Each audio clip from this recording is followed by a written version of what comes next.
آج ایران کے جنرل نے ایک بڑا بیان جاری کر دیا ہے کہ جو ایران کی IRGC کی اسٹریٹجک صلاحیتیں ہیں اس نے دشمن کے اندر خوف پیدا کر دیا ہے. دشمن کو اس بات کا خوف ہے کہ اگر آج ہم ایران کے اوپر حملہ کرتے ہیں تو ہمیں بھی تباہ کن نتائج کا سامنا کرنا پڑے گا. آپ اپنی سکرین پر رپورٹ بھی دیکھ سکتے ہیں کہ IRGC کی اسٹریٹجک صلاحیتیں دشمن کے کیمپ میں خوف کو ہوا دے رہی ہے. اعلیٰ کمانڈر ایرانی مسلح افواج کے چیف آف جنرل سٹاف نے خطرات کے مقابلے میں پاسدارانہ انقلاب اسلامی کی تیاریوں کو سراہتے ہوئے کہا کہ IRGC کی صلاحیتیں دشمن کے کیمپ میں خوف پیدا کرتی ہیں. میجر جنرل محمود باقری نے یہ تبصرہ ایک پیغام میں کیا جو انہوں نے IRGC کے چیف کمانڈر میجر جنرل حسین سلامی کو اس فورس کی قیام کی سالگرہ کے موقع پر لکھا تھا.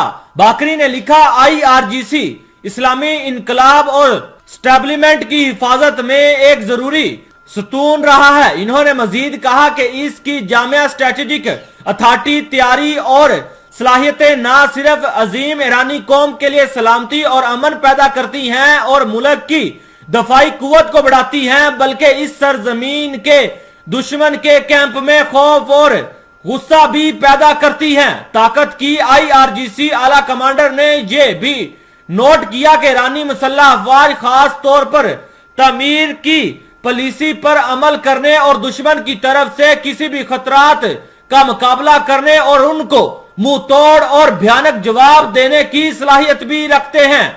ان کا مزید کہنا تھا کہ ایران کی IRGC آج اتنی مضبوط ہو چکی ہے کہ دشمن ہم پر حملہ کرنے سے پہلے 100 بار سوچ رہا ہے.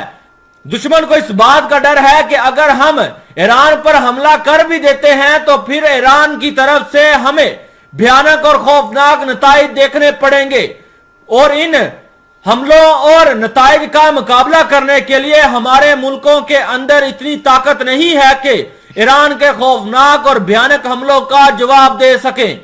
ایران کی انقلابی گارڈ کور جسے سیاہ کے نام سے بھی جانا جاتا ہے 22 اپریل 1969 کو اسلامی انقلاب کے بانی آیت اللہ خامنئی نے ایک نیم فوجی تنظیم کے طور پر قائم کیا تھا. امریکی محکمہ خارجہ نے گارڈز کو دہشت گرد تنظیم قرار دیا. ایک خود مختار ریاست کی فوج کے خلاف 2019 میں ایک بے مثال کارروائی کی. ایران نے بارہا کہا کہ اس کا فوجی نظریہ اور حکمت عملی بنیادی طور پر دفاع ہے اور تہران کسی فوجی تصادم کا خواہاں نہیں ہے. ایرانی ماہرین نے حالیہ برسوں میں مختلف قسم کے میزائلوں اور میزائل سسٹم سے لے کر ڈرونز، ٹینکوں اور جدید جنگی جہازوں تک مختلف فوجی ہارڈ ویئر تیار کرنے میں اہم پیش رفت کی ہے. ان کا مزید کہنا تھا کہ آج ہم بہت زیادہ اور اسٹریٹجک پوائنٹ کے اوپر موجود ہیں. آج ہمارے پاس اتنی طاقت موجود ہے کہ امریکہ جیسی بڑی طاقت کو بھی ہم نیست و نابود کرنے کی صلاحیت رکھتے ہیں.